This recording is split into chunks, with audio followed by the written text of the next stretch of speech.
बिस्मिल्लाहिर्रहमानिर्रहीम। आज का हमारा टॉपिक है cytoplasm, cell structure and function, biology first year. आपके सामने आउटलाइन नज़र आ रहे हैं कि आउटलाइन में डिफिनीशन, अकरेंस, केमिकल नेचर और फिज़िकल नेचर और फंक्शन, 5 बड़े टॉपिक है। साइटोप्लाज्म को इस एस्पेक्ट से हम स्टडी करेंगे। इंशाअल्लाह आपको 1 बाय 1 बताएंगे कि ये क्या चीज़ है। तो शुरू करते हैं। Cytoplasm.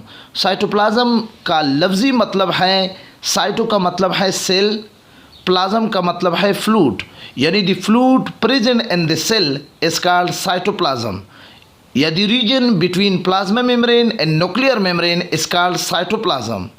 The material which is present within the cell except nucleus is called cytoplasm। ये सारी डिफिनीशन आप साइटोप्लाज्म के कर सकते हैं।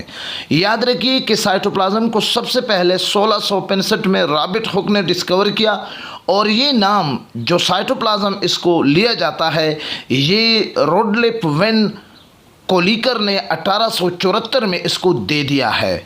याद रखिए कि साइटोप्लाज्म अकरेंस में ये तमाम लिविंग सेल में, हर किस्म के सेल में ये मौजूद होगी, बशर्ते कि वो लिविंग हो। अगर वो डेड हो तो फिर डेड सेल में साइटोप्लाज्म मौजूद नहीं होगी। याद रखिए कि सेल 2 किस्म के हैं, एक प्रोकैरियोटिक के हैं जो सिंपल ऑर्गेनिज्म में होते हैं, और एक यूकैरियोटिक के हैं। इन दोनों ऑर्गेनिज्म यानी सिंपल प्रोकैरियोटिक सेल और यूकैरियोटिक सेल के साइटोप्लाज्म में भी डिफरेंस है।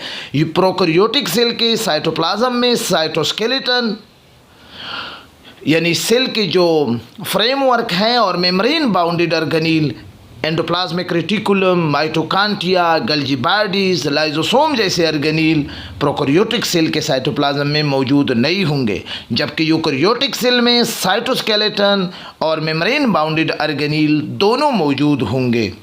आपको मैं बताने जा रहा हूँ कि साइटोप्लाज्म सेल के वो बड़ा पार्ट है जो इंतहाई अहम है, जिसमें तमाम तर एक्टिविटी सेल के किए जाते हैं।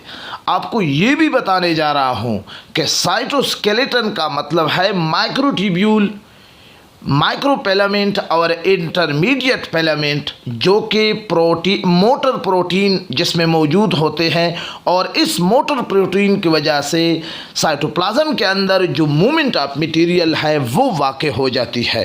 तो अब आपको मैं ले जाने जा रहा हूँ कि साइटोप्लाज्म की कंपोजिशन क्या है। कंपोजिशन के लिहाज से साइटोप्लाज्म में काफ़ी अच्छी खासी डाइवर्सिटी मौजूद है। ये डाइवर्सिटी किस तरह मौजूद होगी? अब केमिकल नेचर इसका ये है कि सबसे पहले इसका जो सबसे बड़ा पार्ट है वो वाटर पर यानी साइटोसोल पर मौजूद होता है, और इसमें ट्रू सोल्यूशन होंगे, ट्रू सोल्यूशन स्मॉल मॉलिक्यूल होंगे, और ये salt, sugar, amino acid, fatty acid, nucleotide, vitamin और एंड डिज़ॉल्व और कुछ गैसेस।